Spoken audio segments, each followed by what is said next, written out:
I'm going to walk you through the steps on how to dimension this simple part. And so what we have here is we have a front view for our part and a top view.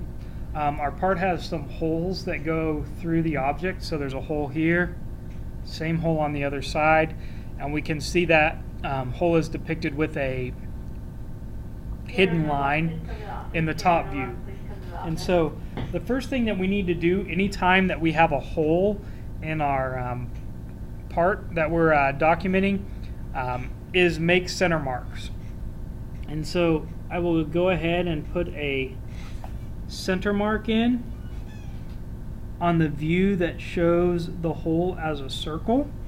So I put one there. And remember, the center mark is just a long dash, a short dash in the middle that crosses, and that's how you designate that that is the center of the object. In the other view, in the top view where we have the hidden lines that depict the hole, we need to have what's called a center line bisector. Bi means two, and it's equal on both sides. And so here I will just have a center line bisector. It's only in one dimension that looks like that. So our object basically is ready to dimension now.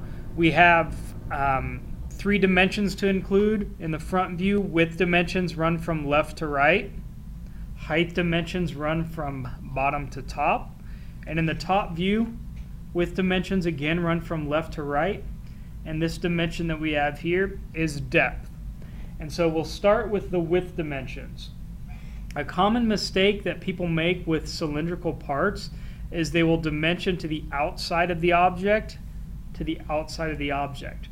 We never want to dimension a circular object to the outside. We always want to dimension it to the center point. And so the first dimension I'm going to put in is the radius for that arc.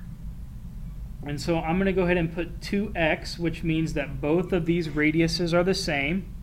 2x, and then I'm going to put r for radius, and then I'm going to put the dimension.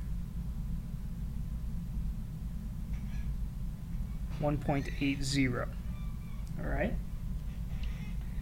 The next dimension I'm going to put in is the dimension for this hole right here. So put another leader line in. I will say in this case both holes are the same, so I'm going to put 2x again. Then I'm going to put the diameter of the hole, the diameter symbol, the diameter of the hole.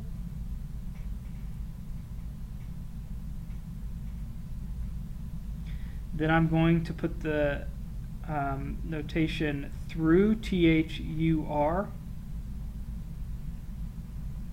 excuse me, T-H-R-U, T-H-R-U, and that is telling us that that hole goes clear through the object.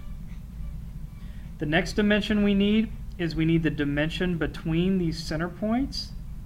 So I will create my dimension line.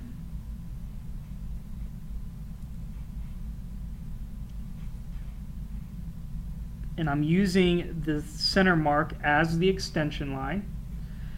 I can then put in my dimension, make sure our leader arrow touches that extension line, and in this case we're using our center mark for the extension line. Put in your dimension. So we have that. That takes care of all of our width dimensions, because if we have this center point, we know that the radius is this. We can add 3.5 to, this shouldn't be 1.8, it should be 0.18. 0.18. Add 3.5 to 0.18, and we get to the outside of that object. So we have all the dimensions we need for width. Height dimensions, there's one height dimension we need. We could draw an extension line out through the object. However, that won't look great, and so we'll use the dimension right. We'll put it on the object, which we typically do not want to do, but in this case it's probably the best way to do it. Last dimension we have to put in is depth. We'll put in our depth dimension over here. I'll draw my extension lines out from the object. Remember, they do not touch the object.